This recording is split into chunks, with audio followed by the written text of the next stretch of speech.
Hey guys! Since I've come back to using YouTube again, I've been mostly inspired by people who are making video essays and things like that, which I love watching. So feeling like that's the kind of content I have to make. But actually what I always really enjoyed when I had this channel years ago was making more chatty content, and I've also started watching more people who do that. So I thought today I would talk you through something that's going on for me at the moment, which is trying to manage having a creative, oh boy, I don't want to use the word side hustle, a creative outlet alongside working a 9-to-5 job. Like a lot of people, and probably like a lot of you guys, I would rather not be working a 9-to-5 job and just be doing my creative side projects full time, but that's not realistic for me at the moment. So I thought I would talk through the things I've found useful so far in navigating keeping both going. When I got back from traveling at the end of April, I had some time looking for a job, and then between getting my job and starting, I had about 3 weeks where I could just do my creative projects full time. And to be clear on what those are, I crochet and I sew and I bead. I would say I'm primarily in my crochet era at the moment. I was crocheting a lot while I was away. It was so nice to come back and set up a little crafting space, and I would basically clock in at the Crochet Factory at 9 o'clock and work until usually 6 or 7, because I just felt like there weren't enough hours in the day to get my projects done, which is a wonderful feeling. And anyone who's ever had a job, this might be the most universal thing ever, but anyone who's had a job where at 3 o'clock you're just wishing the day away, it kind of felt like the opposite of that, which was really nice. So basically I had a taste of the good life. I was super productive. I wrote my first crochet patterns. I relaunched my craft shop, which is something I originally set up during COVID, like everybody else in the world, and then had sort of come in and out of over the last couple of years. It was a really good time. I was getting a lot done. And then I started my new job, which is also fine. But trying to keep up with the level of output that I've been enjoying through the month of May was really difficult. I have been pleased with how starting the job hasn't stopped me. I think one thing I want to caveat this with that helps is I no longer have a super stressful job. A little bit stressful, but having come from teaching, where I know what an actual stressful job is and I know what a job where you come home really, really tired is, this is different. So just if you are a nurse or a doctor or a teacher, thank you so much, you're the best. This advice maybe will help you, but we're in different positions. So here are the things that I think have helped me keep going creatively, not be put off, and not let myself make loads and loads of excuses about why I can't do something today towards my creative endeavours. Okay, so the first thing that I think has been the most key for me is building it into my everyday. It's so easy to suddenly have had a week or 3 weeks go by where you haven't done your projects. And I've also read really helpful advice before, especially dealing with that sort of imposter feeling of, if you're a creative person, dare I say it, an artist, oh my god, of feeling like it's so easy to fall out of calling yourself that. So if you are a painter, and I speak to lots of people like this who, when people ask you, do you paint? You go, oh, I haven't for ages. No, not really. Even though, like, yes, you are a painter. For me, a really big thing has been making sure I spend time crocheting or sewing or writing every day. And I'm very lucky, well, depending on how you look at it, I get the train into work and it takes me like 45 minutes to an hour. So I use that time to crochet. I actually crochet so industriously on the train that the other day I didn't have my scissors with me, so I couldn't continue, and the whole train journey was just a complete surprise to me. We went through a tunnel at one point and I was like, I'm on the wrong train. Normally I'm just locked into my crochet project. I also now am mixing in doing some writing on the train because I'm keeping my Substack going. I love writing and it's really important to me, so I'm trying to make that something I do once a week, even though it's not really towards any end. I just want it to be a skill that I don't lose. But I appreciate not everyone has a commute where they can do this, but if you can build in 10-15 minutes every day where you're doing a little bit towards whatever your creative passion is, it helps me still feel like that's something that's always true about me, that I am a maker, a crocheter. Watch me throughout this video, please jump through hoops to prevent saying the word artist, because I still find that really difficult, especially I think because I work mostly with fibre. There's something about that I find really hard. I feel really impostery when I say that. But technically, this is my art. Okay, my next tip actually will help with this, and that is to create, not consume, a majority of the time. I'm not going to go too far into how easy it is to sit on your phone, because what? No one's ever said that before. But obviously if you have things you want to be doing or achieving, not even just for, you know, an external source of achievement, but for that internal sense of completing something and creating something, spending time on your phone is going to stop you.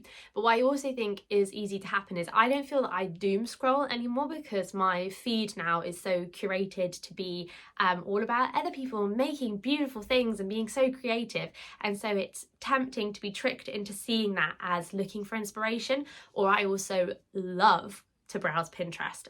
Unfortunately, it is being flooded with AI images, which might be the thing that finally cuts me off from it. I absolutely love to scroll on Pinterest and save ideas to my different boards, but in practice, what I think that actually does is make me way less likely to make anything, because I end up unable to decide what to focus on, a sense that I will not be as good as these other people, too many ideas, and then just not the time to do them because I've spent that time browsing. So yeah, by all means have a little scrolly scroll, but don't look at that as your time for getting inspiration. I think a much more effective way to get inspiration is to be out in the world, go for a walk, talk to people.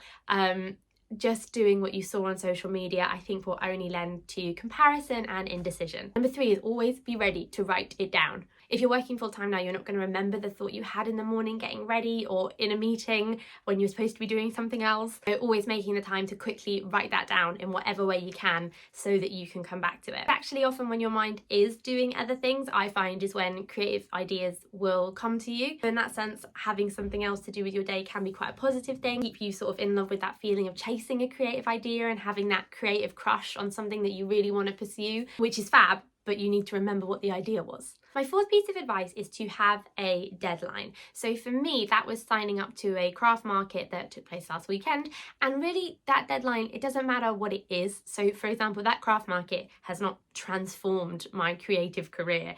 It didn't change things for me. It meant that I had a set date in the calendar that I was working towards, where I knew I had to have a bunch of stuff finished and enough stock. So even on the days where I was like, I'm tired, I sort of had to get on with it because I had this deadline coming up. So maybe your deadline is when you're going to launch things on a website, or maybe it's when you're going to give someone something as a gift for their birthday, or when you're going to post your blog live. But having that deadline can mean you keep working even through times when your brain is telling you that you're too tired and you want to slack off. I don't want this video to sound like I'm promoting the grind never stops and like 24/7 hustle culture. Rest is really important, and I will come to that. But I think it's important as well not to fall into the trap of thinking you've given all your energy to your 9 to 5 and then using your evening to do something that doesn't actually feed you in any way. And I think sometimes our brains want to trick us into thinking it's too hard, we're too tired. Well, actually, maybe that's just because I'm nervous to do it, or I don't feel like what I make is going to be good enough, or there's enough time. Whereas putting in that little bit of time every day is actually way more restful to me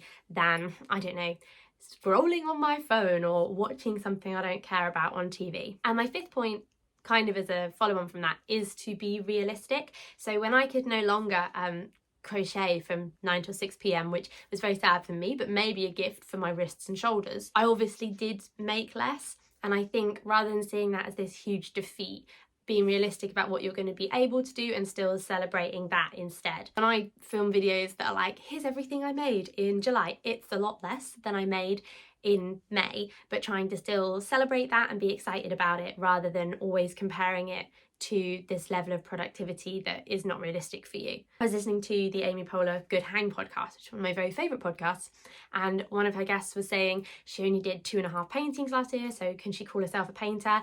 And they were like, if you were a man, you'd be like, look at my exclusive painting drops that, you know, only happen twice a year. So trying to celebrate your output instead of thinking you could always be doing more. I also find this is another way that will stop me from doing anything. If I have so many project ideas that I cannot focus on any of them because I'm freaking out about not being able to get them finished and start the new one, then I'll just do nothing. So instead, trying to celebrate what you are able to do and enjoy it, rather than be thinking you should be making this amount of stuff because someone you've seen online who does that full time makes that amount of stuff. My next tip is to keep your project close and organised and secret and safe. For example, I carry my crochet or whatever I'm working on in a handy little bag. I try and roll it up neatly so it's not full of knots when I get to it. It has all the gear I need in there. I also try and keep my working space tidy and neat so that I can go in and start without having part of that time I dedicate towards it being spent finding stuff or trying to reorganise the space. If what you do is right, maybe having a notebook with you, or, you know, one of those cool iPads where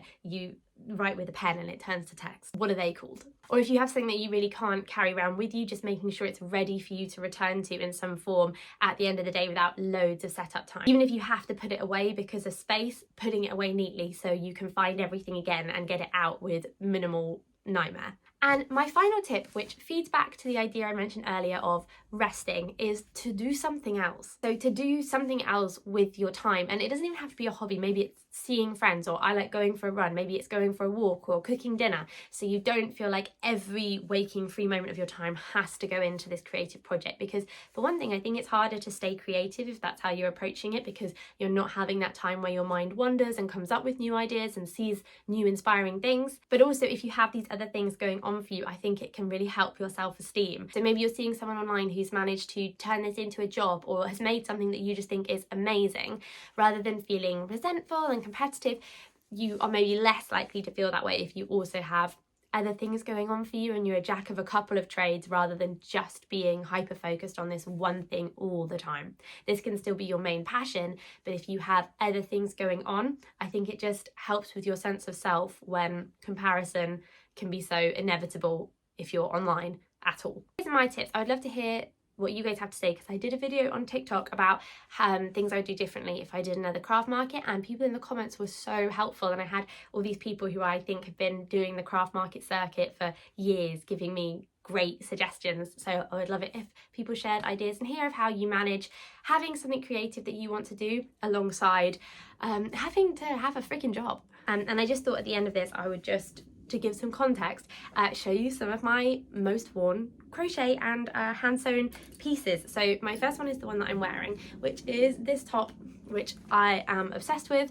This is just a granny stripe crochet top, but I love it. It's so easy to wear. I've definitely learned over the past 6 months that I prefer crochet garments that are a bit more closely fitted, because it's easy to make them very boxy and then they're quite difficult to wear with anything else. My next most worn piece is this top, which is a flower lace pattern, and I just love this. I love this colour. It's so easy to wear, it goes with everything. And what I kind of like about the lace is if you want to wear something crochet that doesn't scream I was crocheted, if you know what I mean, I think this is a really good option. My next most worn piece I finished in maybe June of this year, and it's a cardigan that, again, I really like that lace pattern, as you can see. So it's this cardigan here, and this is just perfect because the holes in it mean that if it's a little bit breezy but not too cold, this is the perfect thing to put on. Next most worn piece I love the colours of. I think it's very beautiful, but also does represent something about me that I really don't like, which is that I'm always growing out my fringe. If you didn't know I had that going on for me, it's fine, we don't have to get into it, but I am growing out my fringe again. And headbands have really been my saviour during this time. I also wrote the pattern for this, and it was the first pattern I wrote, so that was very exciting. On a semi-related note, my next most worn pieces are my crochet bandanas. Again, I designed these, which is so cool to say, and I also wrote a pattern for them, so they're all themed around different UK wildflowers. So this is the daisy. I've also got the wild strawberry just here, which is like the first one I made. I'm just trying to see what I did with my other one. These are so good for if you live near the coast or it's windy and you want your hair out your face, but still down. And again, if you're growing out your stinking fringe. These have prices on because they were at the market with me, but this is a water bottle holder that was also one of my first tapestry crochet pieces, which I think is very cute and very handy, especially in festival season. So I'm excited to wear this at the next festival I go to this year. Oh, here's my other bandana. This is a wild raspberry bandana. I just love the colours. I'm really in a pink phase at the moment, guys. Also perfect for when it's like windy but not really cold enough for a proper jumper is this jumper I've just finished. I actually finished this while I was at my craft market the other day, which was like a solid 5 hours of crocheting. And finally, this one is a sewing project, but this bag is made out of an old Boden dress that I found in a charity shop, and it's just so handy. I'd never go anywhere without one of these now, and I, again, just love this colour. I feel like I used to be all about yellow, and I'm just really in a very pink phase of my life at the moment. I do not think I am in any way an expert about these things yet, so I would love to hear your experiences with them or how you've made it work having to do a 9 to 5 with trying to manage your true creative calling. And I also really want to commit to using this channel maybe like once a week or once every 2 weeks because I really enjoy it. But I think it would be nice not to always do super scripted content and maybe just, oh my god, have a little fun with it. If you'd like to see more of me, I'm also on TikTok and Instagram and Substack. And as always, thank you for sticking around and watching. It is much appreciated. Loads of love. Bye.